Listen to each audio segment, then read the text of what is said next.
Speaking of women, another from the left has become something of the fearsome and completely fearless attack animal when it comes to Donald Trump. And Elizabeth Warren is making more points digging in than Hillary, leading some to believe the distaffed Clinton cannot win the election without her verbal support. Perhaps also a lot more.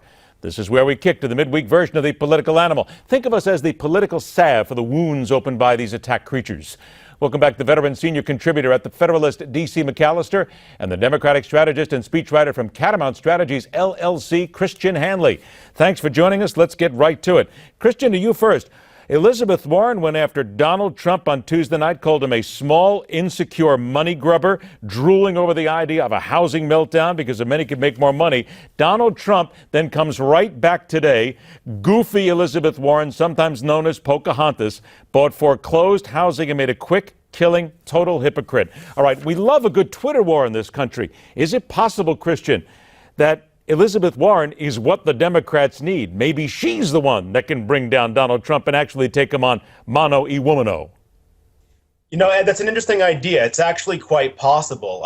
Aside from being an energetic opponent of Donald Trump, Warren is also one of the most articulate, and she's not afraid to go toe-to-toe with him on his own turf, on his own domain, Twitter, television, in person. She doesn't care. And I think that's an idea that, she really could be the person who unites Democrats in a front against Donald Trump this fall. D.C., let's go ahead and talk about conspiracy theories, if you will, here. Possible, maybe, that the Democratic Party, Hillary Clinton, Elizabeth Warren, got together and said, Hillary's not really doing so well out there. Let's send Elizabeth Warren in there because she can get away with more than the presumptive nominee can, and see what she can do.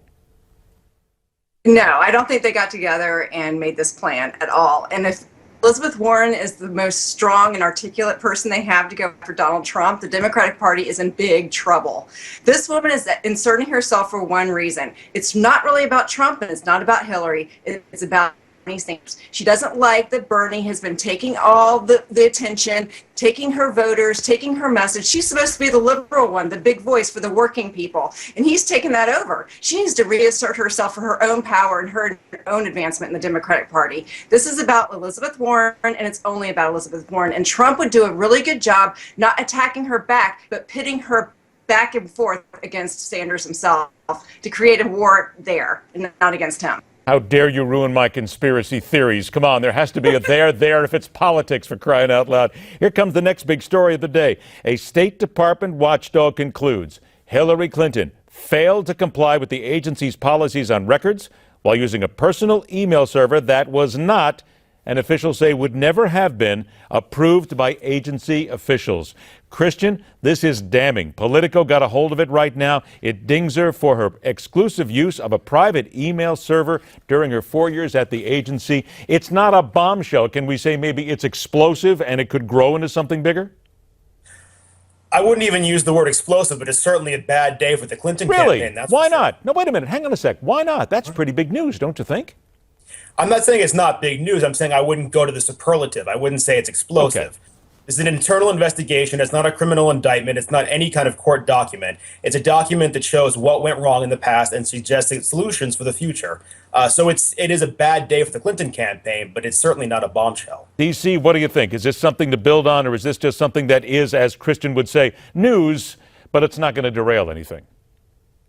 It should derail her if the Justice Department actually did its job. So I don't know, if they do their job and actually go for her the way they should criminally, then this is explosive. If it doesn't, it will fizzle. But the thing is that to say this isn't any big deal politically, I mean, it's almost like the Democrats say, well, nothing criminal happens, so it's not bad.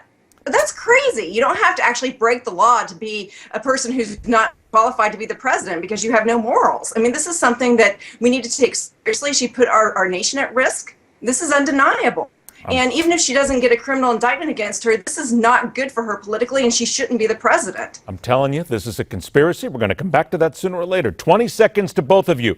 Donald Trump surging. 36% millennial swing in voters here. Now they're showing that big swing are those who may have defected from Bernie Sanders' campaign. They're voting from Trump.